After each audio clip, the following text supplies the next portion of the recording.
Master അക്കാഡമിയുടെ പുതിയൊരു video ക്ലാസ്സിലേക്ക് എല്ലാവർക്കും സ്വാഗതം.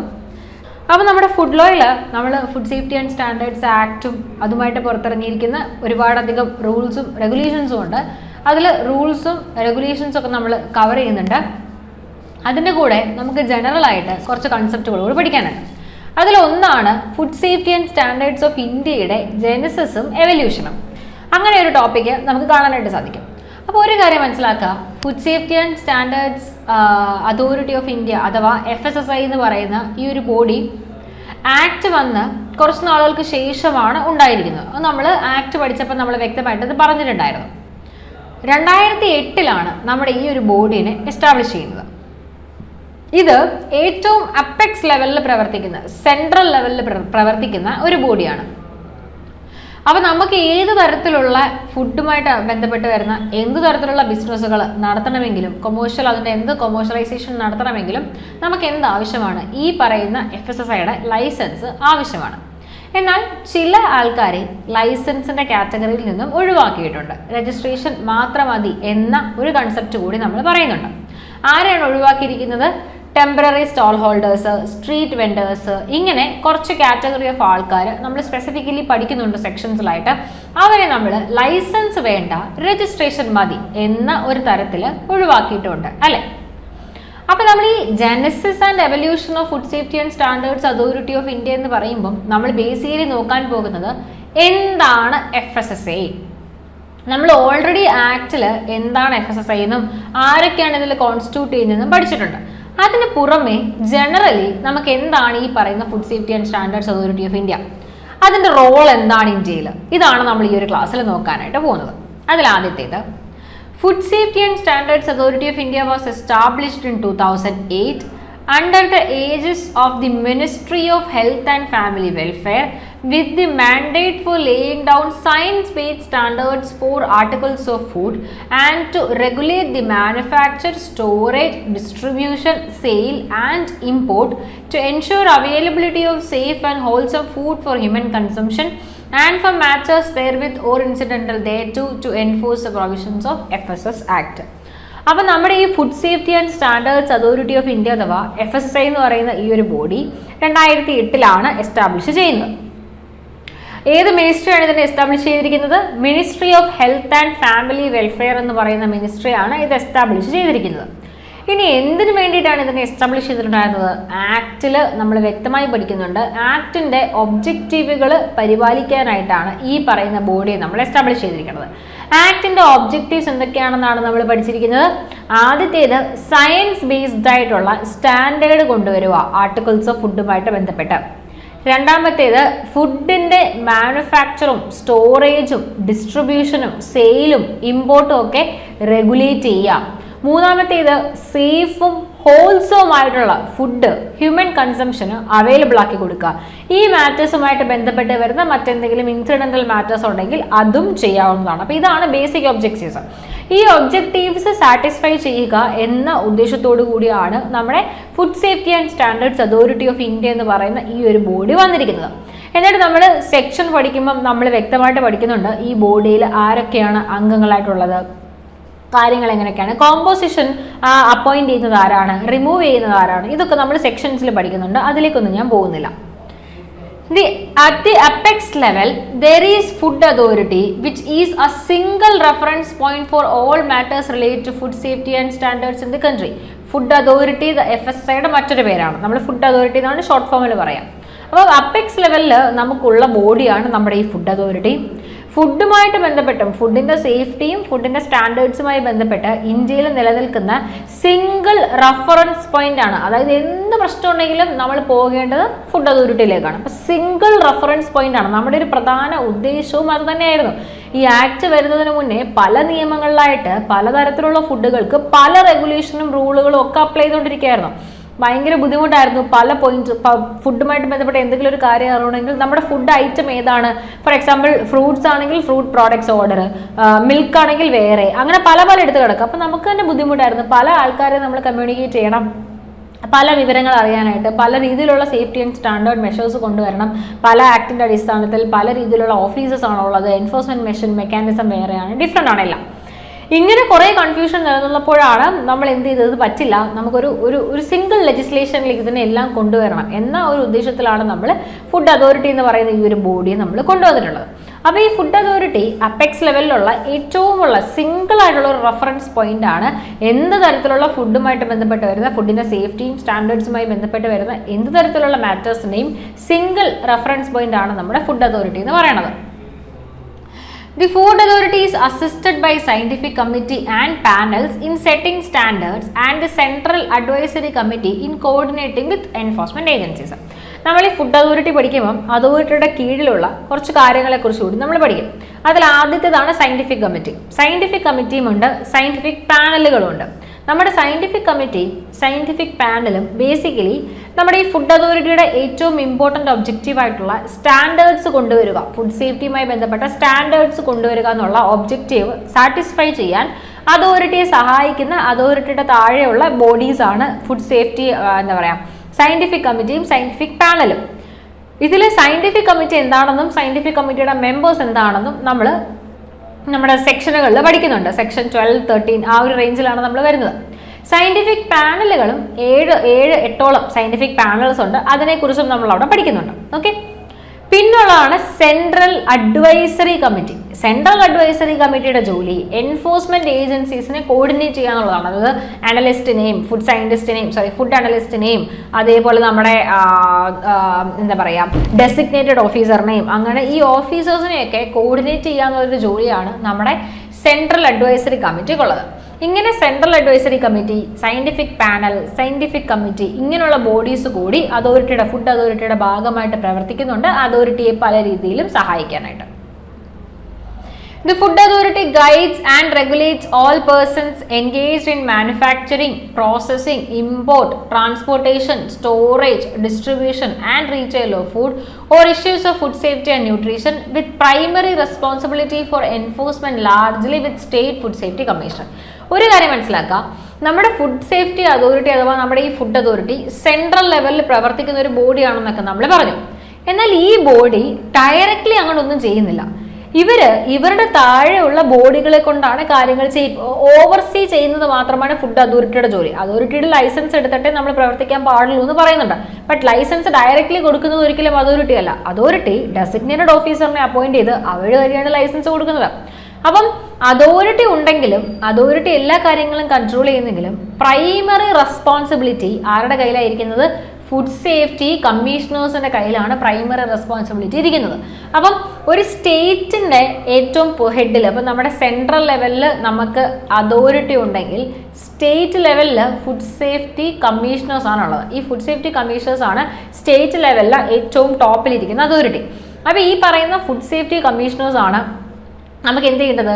അവരാണ് സ്റ്റേറ്റിലെ എല്ലാ കാര്യങ്ങളും നോക്കുന്നത്. അങ്ങനെ ഓരോ സ്റ്റേറ്റിലും ഓരോ കമ്മീഷണർ, അങ്ങനെ എല്ലാ സ്റ്റേറ്റിനെയും കമ്മീഷണർ അതത് സ്റ്റേറ്റിലെ കാര്യങ്ങൾ അതത് കമ്മീഷണേഴ്സ് നോക്കുന്നു. ഇവരെയൊക്കെ ഓവർസീ ചെയ്യാനായിട്ട് മുകളിലായിട്ടൊരു യൂണിഫോമിറ്റി കൊണ്ടുവരാനായിട്ടൊരു അതോറിറ്റിയുടെ താഴെ കുറേ കമ്മിറ്റീസും പാനൽസും ഒക്കെ. ഇങ്ങനെയാണ് ഇവരുടെ ഒരു പ്രവർത്തന രീതി എന്ന് പറയുന്നത്. Chairman and Chief Executive Officer are appointed by the central government. Head office of the authority is located in Delhi. ഇത് രണ്ടും നമുക്ക് അറിയുന്നതാണ്. ഹെഡ് ഓഫീസ് ഡൽഹിയിലാണ്. പിന്നെ നമ്മുടെ അതോറിറ്റിക്ക് ചെയർമാനും സിഇഒയും ഒക്കെ ഉണ്ട്. ഇതിനൊക്കെ അപ്പോയിന്റ് ചെയ്യുന്നത് സെൻട്രൽ ഗവൺമെന്റ് ആണ്. ഇതൊക്കെ നമുക്ക് അറിയുന്ന കാര്യമാണ്, ആക്ടിൽ നമ്മൾ പഠിച്ചിരിക്കുന്ന കാര്യമാണ്. ഇതാണ് ഒരു ഇൻട്രൊഡക്ഷൻ. അതോറിറ്റിയുടെ ഒരു സമ്മറി ഫോം ഇതാണ്, ഒരു ജെനസിസ് ഇങ്ങനെയാണ്. ഇനി നമുക്ക് റോൾ എന്താണെന്ന് നോക്കാം.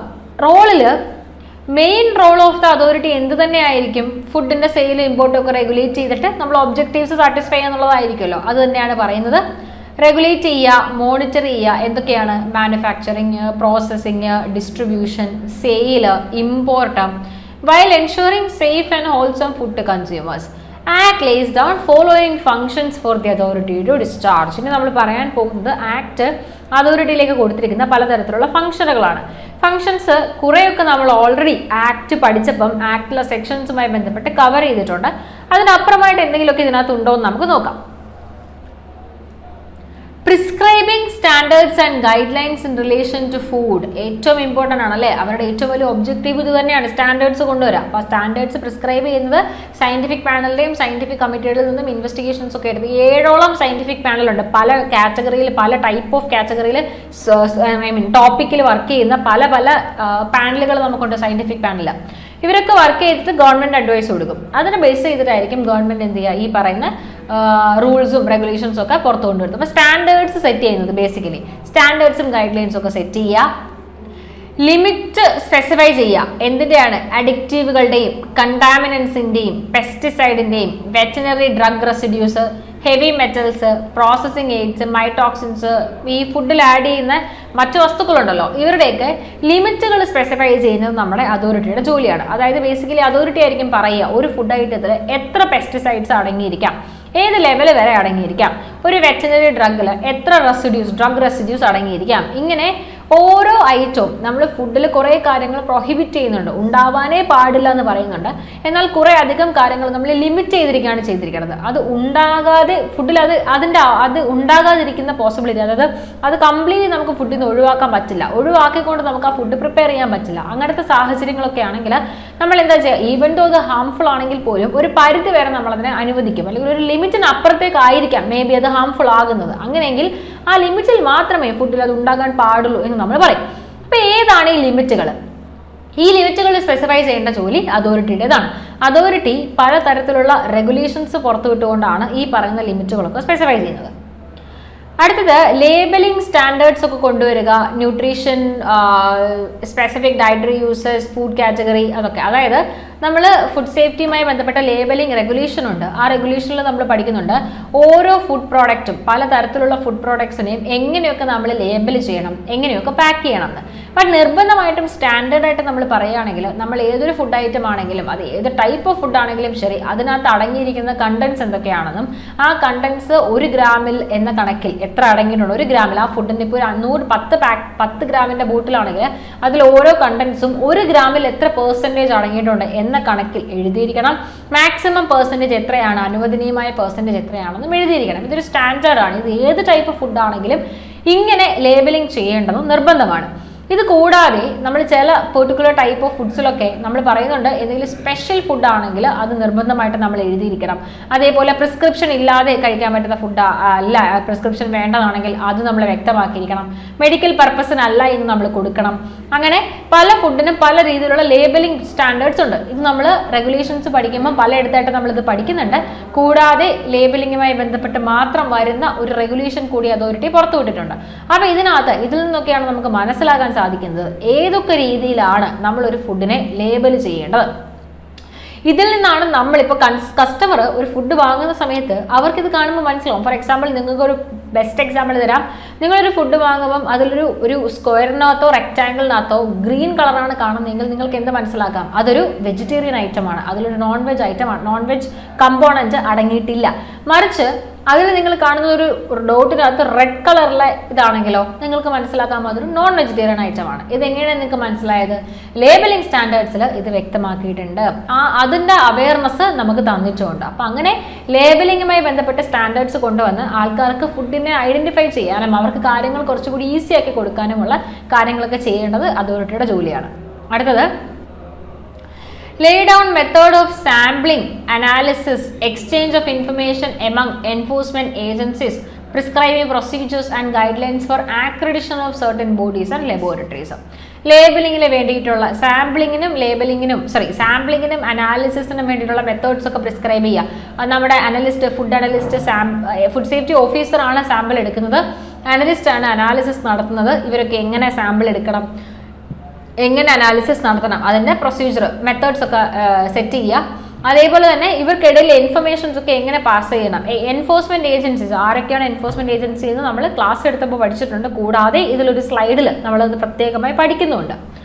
അപ്പം നമ്മുടെ ഈ എൻഫോഴ്സ്മെന്റ് ഏജൻസീസ് ഒക്കെ എങ്ങനെയാണ് അങ്ങോട്ടും ഇങ്ങോട്ടും കമ്മ്യൂണിക്കേറ്റ് ചെയ്യേണ്ടത്? ഒരു വിഷയം ഉണ്ടെങ്കിൽ ഇപ്പോൾ ഫോർ എക്സാമ്പിൾ നമുക്കറിയാം ഫുഡ് അനലിസ്റ്റിന്റെ കയ്യിൽ ഒരു സാമ്പിൾ കിട്ടിക്കഴിഞ്ഞാൽ സാമ്പിൾ 2 പാർട്ടായിട്ടായിരിക്കും കിട്ടുക. അതിൽ ഏതെങ്കിലും ഒരു പാർട്ട് നശിച്ചു പോയിട്ടുണ്ടെങ്കിൽ നമ്മൾ എന്താ സാമ്പിൾ നമ്മുടെ അനലിസ്റ്റിന്റെ കയ്യിൽ കിട്ടുമ്പം അനലിസ്റ്റിന്റെ കയ്യിൽ കിട്ടിയിരിക്കുന്ന സാമ്പിൾ നശിച്ചു പോയിട്ടുണ്ട്, അനാലിസിസിന് വിധേയമാക്കാൻ പറ്റാത്ത സ്റ്റേജിലാണ് സാമ്പിൾ കിട്ടിയിരിക്കുന്നതെങ്കിൽ അനലിസ്റ്റ് ഡെസിഗ്നേറ്റഡ് ഓഫീസറിനെ വിവരം അറിയിക്കണം. എങ്ങനെയാണ് വിവരം അറിയിക്കേണ്ടത്? ആ മെത്തേഡ് ഓഫ് കമ്മ്യൂണിക്കേഷൻ എങ്ങനെയാണ്? ഇനി അങ്ങനെ അറിയിച്ചു കഴിയുമ്പം ഡെസിഗ്നേറ്റഡ് ഓഫീസർ എന്താ ചെയ്യേണ്ടത്? അയാളുടെ കയ്യിൽ 2 സാമ്പിൾ ഉണ്ടായിരിക്കും. അതിൻ്റെ അതിൽ നിന്ന് ഒരു സാമ്പിൾ എടുത്തിട്ട് ഈ പറയുന്ന അനലിസ്റ്റിന് അയച്ചു കൊടുക്കണം. എങ്ങനെയാണ് അയച്ചു കൊടുക്കേണ്ടത്, അല്ലെങ്കിൽ എങ്ങനെയാണ് കമ്മ്യൂണിക്കേഷൻ ചെയ്യേണ്ടത്?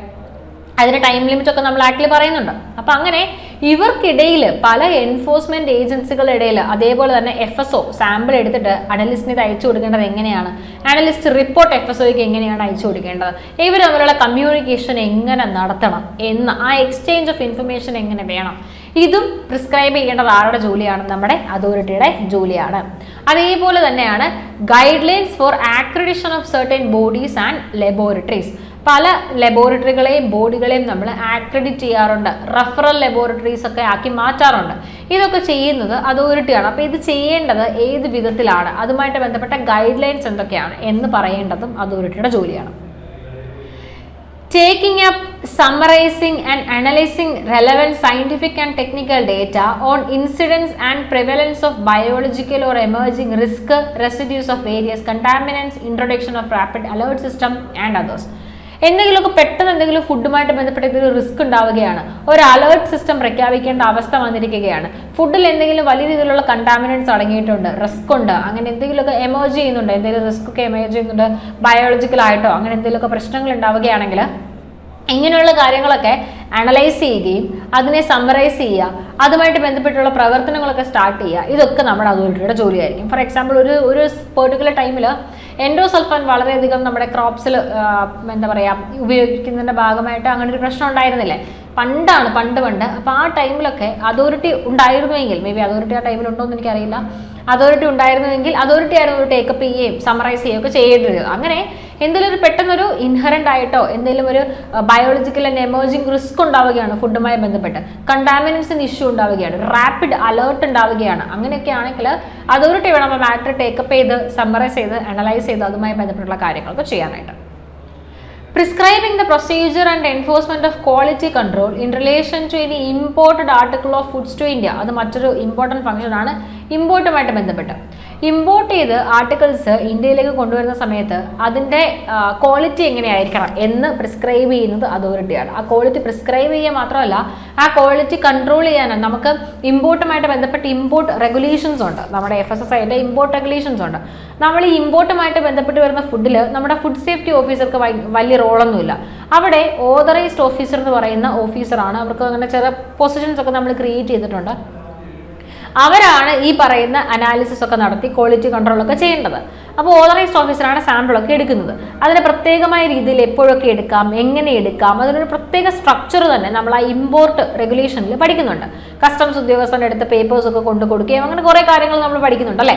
അപ്പോൾ ഇങ്ങനെ ക്വാളിറ്റി കൺട്രോൾ ഇമ്പോർട്ട് ചെയ്ത് വരുന്ന ഫുഡിൽ ക്വാളിറ്റി കൺട്രോൾ എൻഷുർ ചെയ്യാനായിട്ട് എന്തൊക്കെ ചെയ്യണം എന്നുള്ള കാര്യങ്ങളൊക്കെ പറയേണ്ടതും നമ്മുടെ അതോറിറ്റിയാണ്. അടുത്തത് creating an information network across the country to disseminate rapid, reliable and objective information about food safety issues and concern. Food സേഫ്റ്റിയുമായിട്ട് ബന്ധപ്പെട്ടോ എന്തെങ്കിലും ഫുഡ് സേഫ്റ്റിയുമായി ബന്ധപ്പെട്ട് എന്തെങ്കിലും ഇഷ്യൂസോ കൺസേൺസോ ഒക്കെ ഉണ്ടെങ്കിൽ അത് എത്രയും പെട്ടെന്ന് ആൾക്കാരിലേക്ക് എത്തിക്കാനായിട്ട് ഒരു നെറ്റ്വർക്ക് ക്രിയേറ്റ് ചെയ്യുക. അതിനുള്ളൊരു ബെസ്റ്റ് എക്സാമ്പിളാണ് ഇപ്പോൾ നമ്മുടെ food safety and standards authority of India create ചെയ്ത് വെച്ചിരിക്കുന്ന അവരുടെ ഡിജിറ്റൽ വെബ്സൈറ്റും അതേപോലെ തന്നെ അവർ ന്യൂസ് ഏജൻസീസുമായിട്ടും ടെലിവിഷൻ ചാനൽസും ഒക്കെ ആയിട്ടുള്ള അവരുടെ ടൈപ്പും.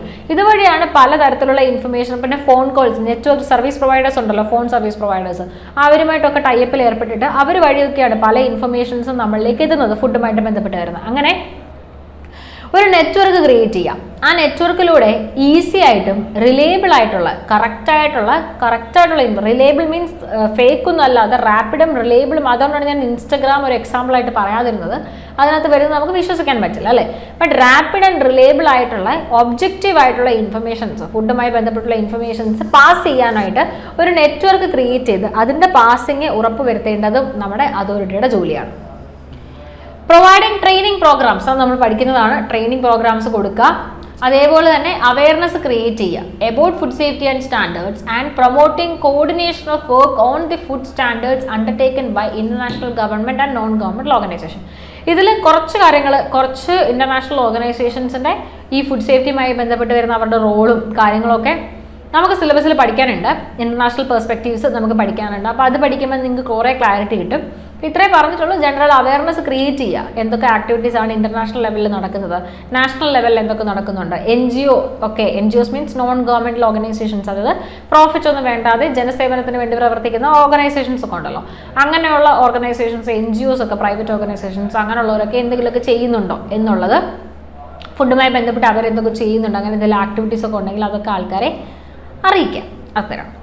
അപ്പോൾ ഇത്രയുമാണ് ജനറലി. ഇത് കൂടാതെ മനസ്സിലാക്കുക, ഇത് ജനറലി നമ്മൾ പറയുന്ന ഒരു സമ്മറി പോലെ കറക്റ്റായിട്ടും food safety and standards authority of India എന്ന് പറയുന്ന ബോഡിയുടെ പവേഴ്സും ഫംഗ്ഷൻസും എന്തൊക്കെയാണെന്ന് നമ്മൾ എവിടെയാണ് പഠിച്ചിട്ടുള്ളത്?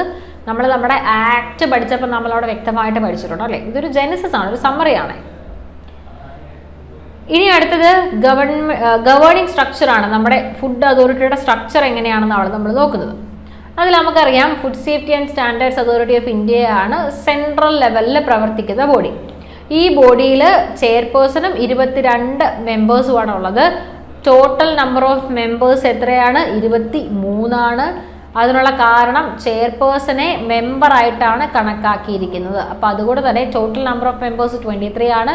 ഒരു ചെയർപേഴ്സണും 22 മെമ്പേഴ്സും. ഓക്കെ. പിന്നെ 2 ഡിപ്പാർട്ട്മെൻറ്റുകളായിട്ട് തിരിച്ചിട്ടുണ്ട്. അതിൽ ആദ്യത്തേത് ഫുഡ് സ്റ്റാൻഡേർഡ്സ് ഡിപ്പാർട്ട്മെൻ്റ് ആണ്. ഇതിലാണ് നമ്മുടെ സയൻറ്റിഫിക് കമ്മിറ്റിയും സയൻറ്റിഫിക് പാനലും വരുന്നത്. ഓക്കെ. സയൻറ്റിഫിക് കമ്മിറ്റിയും സയൻറ്റിഫിക് പാനലുമാണ് ഫുഡ് സ്റ്റാൻഡേർഡ്സ് ഡിവിഷനിൽ വരുന്നത്. പിന്നെ ഉള്ളതാണ് കംപ്ലയൻസ് ആൻഡ് ഇൻസ്പെക്ഷൻ ഡിവിഷൻ, അതായത് എൻഫോഴ്സ്മെൻറ്റ് ഡിവിഷൻ, കംപ്ലയൻസ് ഒക്കെ ഉറപ്പ് വരുന്ന ഡിവിഷൻ. അതിൽ central advisory committee, state level steering committee, district level advisory committee. Okay. അങ്ങനെ 2 ഡിപ്പാർട്ട്മെന്റ്സ് ആണ്. അതോറിറ്റി തന്നെ 2 ഡിപ്പാർട്ട്മെന്റുകളായിട്ടാണ് പ്രവർത്തിക്കുന്നത്. സെൻട്രൽ ലെവലിൽ 2 ഡിപ്പാർട്ട്മെന്റ്സ് ആക്കിയിട്ടുണ്ട്. ഇതിൽ ആദ്യത്തേതാണ് ഫുഡ് സ്റ്റാൻഡേർഡ്സ് ഡിപ്പാർട്ട്മെന്റ്. ഇവിടെയുള്ളത് സ്റ്റാൻഡേർഡ്സുമായിട്ട്, ഫുഡിന്റെ സ്റ്റാൻഡേർഡ്സ് മെയിൻറ്റെയിൻ ചെയ്യാനായിട്ട് പ്രവർത്തിക്കുന്ന കമ്മിറ്റികളാണ്. അതിൽ ആരൊക്കെയാണുള്ളത്? സയന്റിഫിക് കമ്മിറ്റിയും സയന്റിഫിക് പാനലുമാണ്. 17 സയന്റിഫിക് പാനലുണ്ട് കേട്ടോ. സോറി, 7 എന്നാണ് ഞാൻ പറഞ്ഞത്. പക്ഷേ സയന്റിഫിക് പാനൽസ് എന്താണെന്നും അതിൻ്റെ ഏതൊക്കെ സയന്റിഫിക് പാനൽ ഉണ്ടെന്നും അത് ഓരോന്നിൻ്റെയും അടിയിൽ എന്തൊക്കെ വരുന്നു ഇതൊക്കെയായിട്ട് ബന്ധപ്പെട്ട് ഡിവിഷൻസ് ഓഫ് ഇത് നമ്മൾ എന്താ പറയുക ഒരു സെപ്പറേറ്റ് ക്ലാസ്സിൽ എടുക്കുന്നുണ്ട്. അപ്പോൾ അത് ആ ഒരു ഐഡിയ അത് കേൾക്കുമ്പോൾ നിങ്ങൾക്ക് പാനൽസുമായിട്ട് ബന്ധപ്പെട്ട ഡൗട്ട്സ് ഒന്നും ഉണ്ടാവില്ല, ക്ലിയർ ആയിക്കോളും. ഓക്കെ. ഇപ്പം സയന്റിഫിക് പാനൽ 17 എണ്ണമാണുള്ളത്.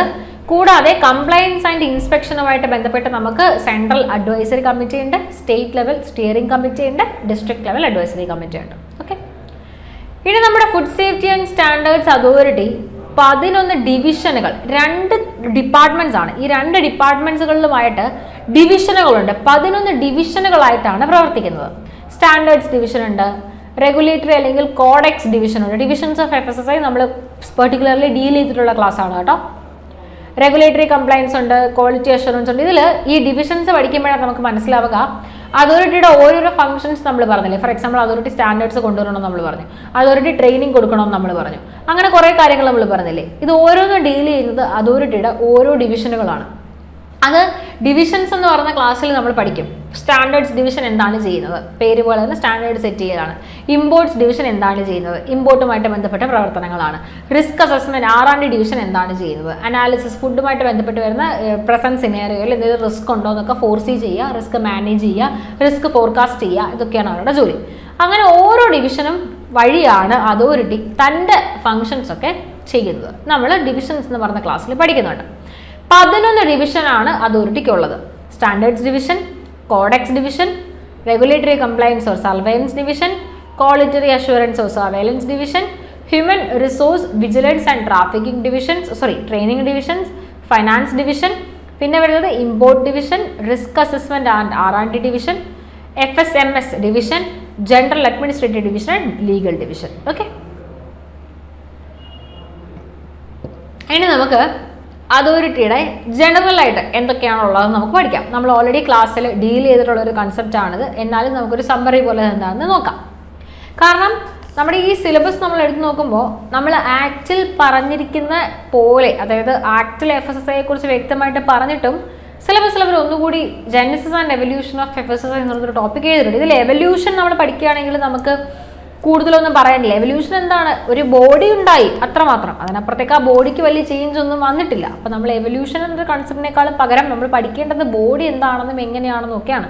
അതിൽ കുറേ അധികം നമ്മൾ സെക്ഷൻസിലൂടെ തന്നെ ആ ടോപ്പിക് കവർ ചെയ്യുന്നുണ്ട്. അത് കൂടാതെ ജനറലി വരുന്ന കുറച്ച് കൺസെപ്റ്റുകളാണ് നമ്മൾ ഈ ക്ലാസ്സിൽ നോക്കുന്നത്. ഓക്കെ. നമുക്കറിയുന്ന കുറച്ച് കാര്യങ്ങൾ തന്നെയാണ്. ഫുഡ് അതോറിറ്റി അപ്പെക്സ് ബോഡിയാണ്, സിംഗിൾ റെഫറൻസ് പോയിന്റ് ആണ് ഫുഡുമായിട്ട് ബന്ധപ്പെട്ട എല്ലാ മാറ്റേഴ്സിനും. 22 മെമ്പേഴ്സാണുള്ളത്. പല മിനിസ്ട്രിയിൽ നിന്നും ഡിപ്പാർട്ട്മെന്റിൽ നിന്നും ഒക്കെയാണ് ഇവരുള്ളത്. നമുക്കറിയാമല്ലോ അത് ഏതൊക്കെയാണെന്ന്. ഫോർമോസ്റ്റ് റെസ്പോൺസിബിലിറ്റി ഓഫ് FSSC എന്ന് പറയുന്നത് സയൻസ് ബേസ്ഡ് സ്റ്റാൻഡേർഡ്സ് കൊണ്ടുവരിക, മാനുഫാക്ചറിങ് സ്റ്റോറേജും ഒക്കെ റെഗുലേറ്റ് ചെയ്യുക, അതേപോലെ തന്നെ safe and wholesome food availability ആക്കുക.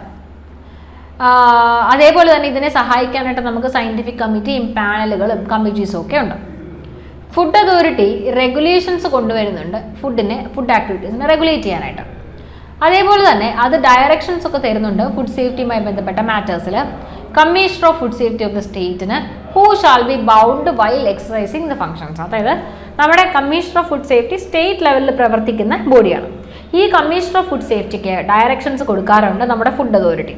അപ്പോൾ അങ്ങനെ ഡയറക്ഷൻസ് കൊടുക്കുമ്പം നമ്മുടെ കമ്മീഷണർ ഈ ഡയറക്ഷൻസ് പാലിച്ചുകൊണ്ട് വേണം തൻ്റെ പ്രവർത്തനങ്ങളൊക്കെ നടത്താനായിട്ട്. ഫുഡ് അതോറിറ്റിയുടെ ഒരു സംഭവം.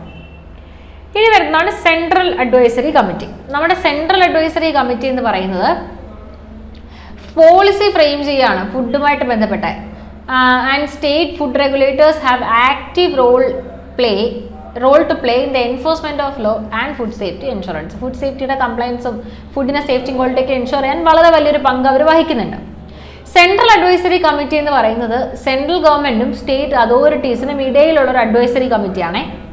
Food authority by notification establish ചെയ്യുന്നുണ്ട് സെൻട്രൽ അഡ്വൈസറി കമ്മിറ്റീനെ. അവരൊരു ക്ലോസ് കോർപ്പറേഷൻ മെയിൻറ്റെയിൻ ചെയ്യുന്നുണ്ട് അതോറിറ്റിയുമായിട്ടും മറ്റ് എൻഫോഴ്സ്മെന്റ് ഏജൻസീസ് ആയിട്ടും. All commissioners of food safety are members of this committee. Central advisory കമ്മിറ്റിയുടെ മെമ്പേഴ്സ് ആരാണ്? ഫുഡ് സേഫ്റ്റി കമ്മീഷണേഴ്സ് ആണ്. ഫുഡ് സേഫ്റ്റി കമ്മീഷണേഴ്സ് ആയിരിക്കും ഇവരുടെ members. Central Advisory Committee comprises of representative of concerned central ministries or departmental, state, union territory governments, other stakeholders, provides the connection bridge among FSI, enforcement agencies and organizations operating in the field of food through consultative approach. എന്താണ് ഈ consultative approach? നമുക്ക് ഫുഡുമായിട്ട് ബന്ധപ്പെട്ട എന്തെങ്കിലും പ്രശ്നം വരുമ്പം നമ്മളൊരു consultation ആണ് അവർ ചോദിക്കുന്നത്. നമ്മൾ അവരോട് ചോദിക്കും, ഇങ്ങനൊരു വിഷയം നടക്കുന്നുണ്ട്, നമ്മുടെ അതോറിറ്റി പറയും ഇങ്ങനൊരു വിഷയം നടക്കുന്നുണ്ട്. അപ്പം നമ്മുടെ നമ്മുടെ സെൻട്രൽ അഡ്വൈസറി കമ്മിറ്റി നമുക്ക് അതിന് ആ പ്രശ്നത്തിനെ കൺസൾട്ട് ചെയ്തിട്ട് അവർ നമുക്ക് മറുപടി തരും. അങ്ങനെ ഒരു കൺസൾട്ടേറ്റീവ് അപ്രോച്ചാണ് നമ്മൾ മെയിൻറ്റെയിൻ ചെയ്യുന്നത്.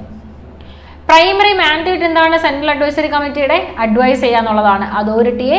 Prioritisation of work, identification of potential risk, pooling of knowledge, primary ആയിട്ട് അഡ്വൈസ് കൊടുക്കുക എന്നുള്ളതാണ് നമ്മുടെ സെൻട്രൽ അഡ്വൈസറി കമ്മിറ്റിയുടെ ജോലി. അടുത്തത് സയന്റിഫിക് കമ്മിറ്റിയാണ്. സെൻട്രൽ അഡ്വൈസറി കമ്മിറ്റി കൂടാതെ നമ്മുടെ അതോറിറ്റിയുടെ ഭാഗമായിട്ട് പ്രവർത്തിക്കുന്ന മറ്റൊരു കമ്മിറ്റിയാണ് സയന്റിഫിക് കമ്മിറ്റി എന്ന് പറയുന്നത്.